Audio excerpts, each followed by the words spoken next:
El 1 de junio del 2018, por medio de una moción de censura, llega al poder el señor Pedro Sánchez, que se presentaba como un adalid que lucharía contra la corrupción, contra el clientelismo, que favorecería una agenda progresista, sobre todo pensada en los trabajadores, y que también se autoproclamaba como un gran defensor de la mujer y los derechos de las minorías.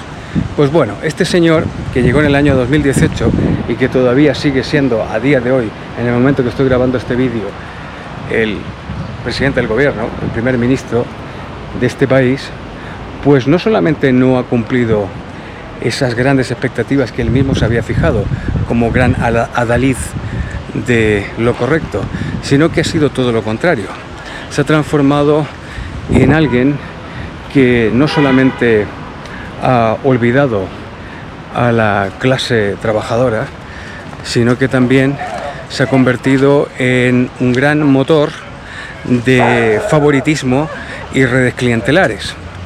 Está inmerso en una serie de presuntos casos de corrupción que no solamente afectan a su entorno más cercano, es decir, a su mujer, a su hermano, sino que a todo su partido.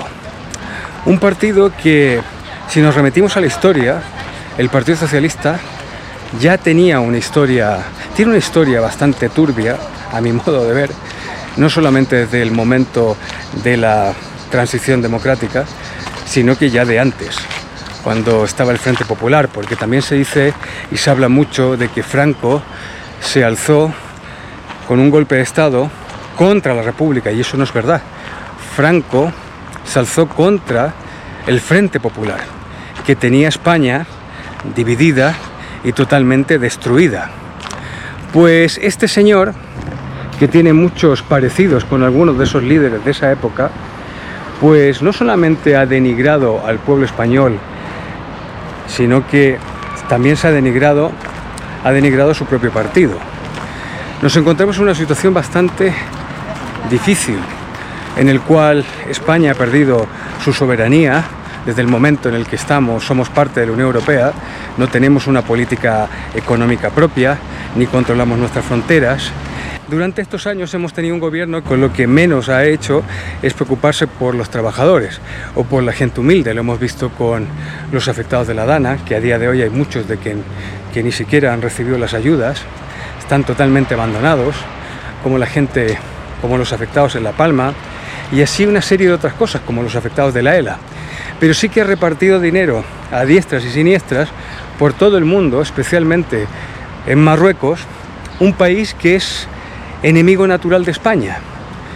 Ha abierto las fronteras sin ningún tipo de control, causando no solamente malestar entre los españoles, sino que también ha provocado una gran inseguridad, donde las plazas, donde las calles ya no son sitios seguros para que la gente pasee, para que la gente tome el fresco en el verano, sino que son sitios donde se producen tirones, donde se producen asaltos, donde hay reyertas, donde te puedes encontrar con personas con un machete y así miles de cosas.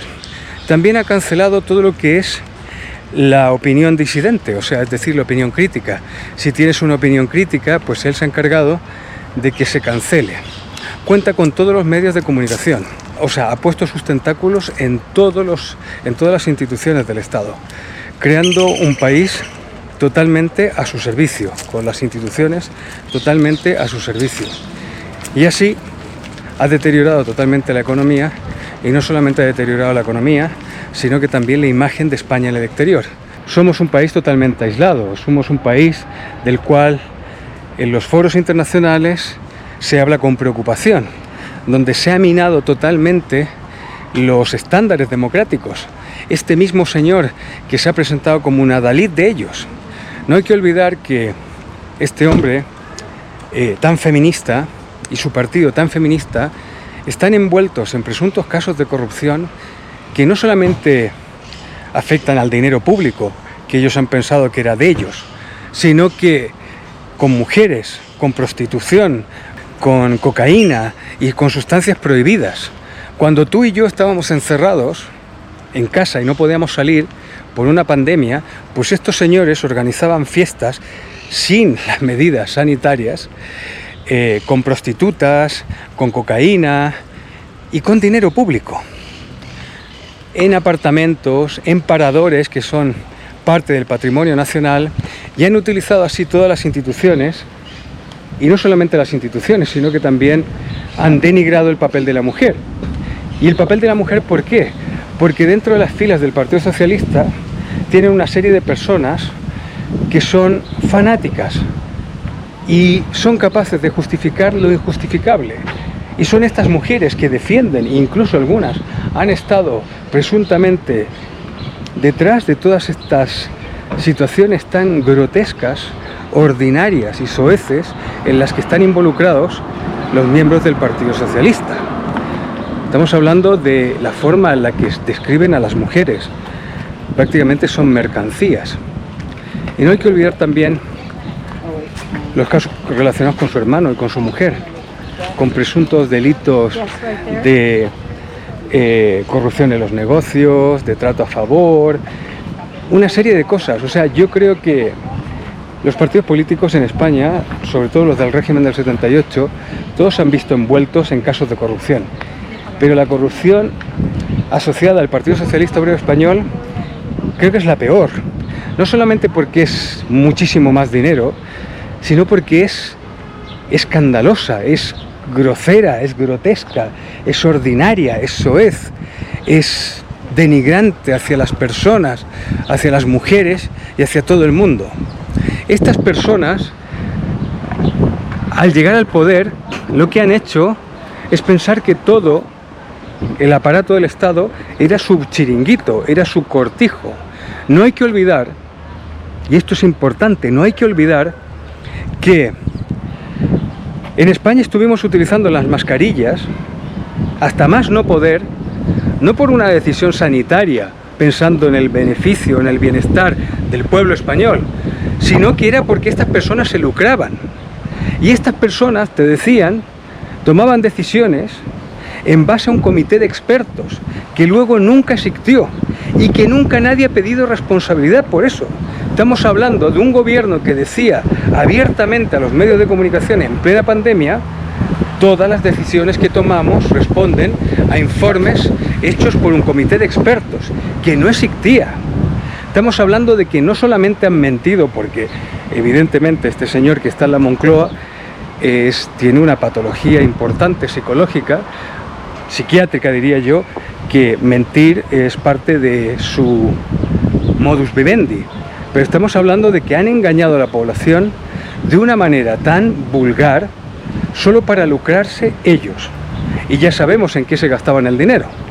Y además han abierto las fronteras básicamente buscando un rédito político, donde se dice que hay presuntas irregularidades, incluso en la concesión de la nacionalidad española a determinados grupos de determinados países, donde básicamente personas que ni siquiera están adaptadas o están integradas en la sociedad española o que hablan el idioma, pues cuentan ya con un DNI, es decir, pueden votar.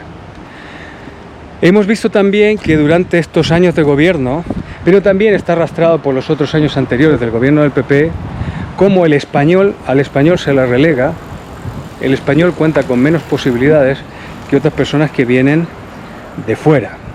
Estamos hablando de que al español se le castiga con altos impuestos, se le castiga con restricciones, se le castiga con una serie de limitaciones que hacen su vida un infierno.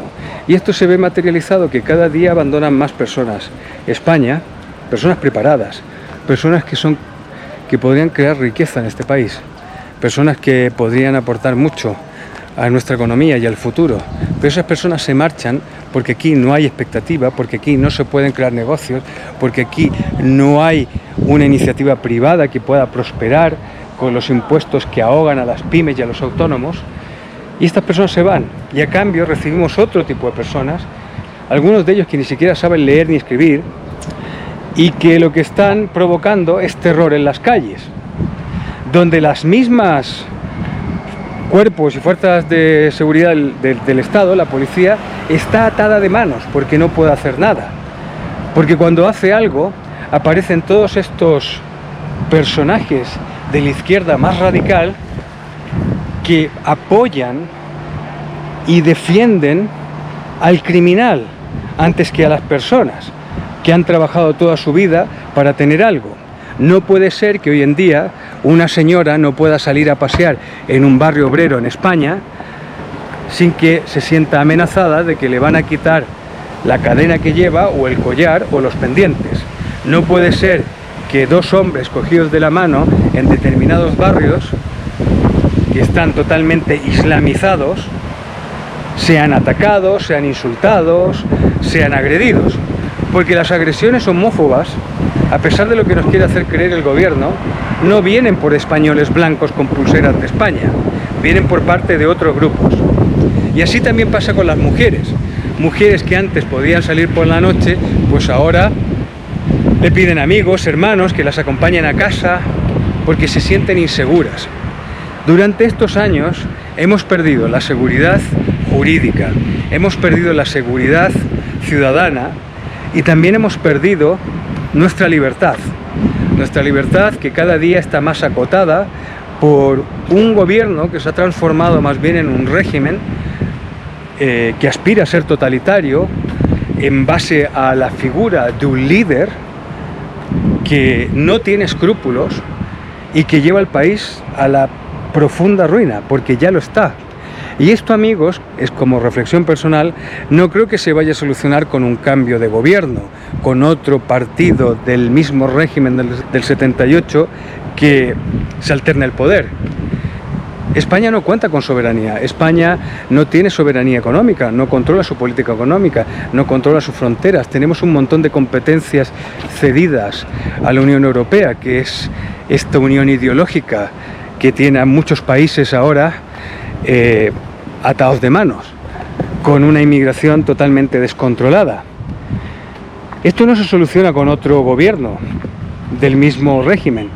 Esto requiere, yo creo, una reflexión mucho más profunda, en la cual se plantee un proceso constituyente para redefinir qué forma de democracia queremos, una democracia directa, no una democracia de partidos políticos, donde básicamente ellos deciden todo y el ciudadano no decide nada, un Estado mucho más pequeño, sin este exceso de comunidades autónomas y administraciones y duplicidades, donde se garantice que los impuestos se destinan en educación, en sanidad y en obras públicas y no en chiringuitos ideológicos.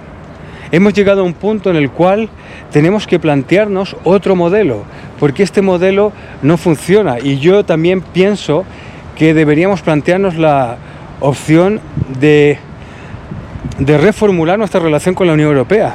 La Unión Europea se ha transformado hoy en día en un carcelero para nuestros campos, en un carcelero para nuestra industria, en un carcelero para nuestras fronteras, en un carcelero para nuestra economía. Vivimos eternamente endeudados a merced de lo que ellos deciden. Esto no puede ser. Tenemos que recuperar nuestra soberanía, y esto pasa por un cambio mucho más profundo. Y esta es mi reflexión en este vídeo. Vienen tiempos muy duros, estoy seguro que vienen tiempos muy duros, muy convulsos. Algún autor habla de que estamos en un cambio de era, puede ser que lo estemos en un cambio de era, pero creo que tenemos que ser conscientes de que este régimen no da para más y que tenemos que ser valientes a la hora de apostar por un cambio de verdad en España, porque de la forma, en el camino en que vamos, no tiene muy buena pinta para el futuro de nuestros hijos, de nuestros nietos y de las generaciones futuras.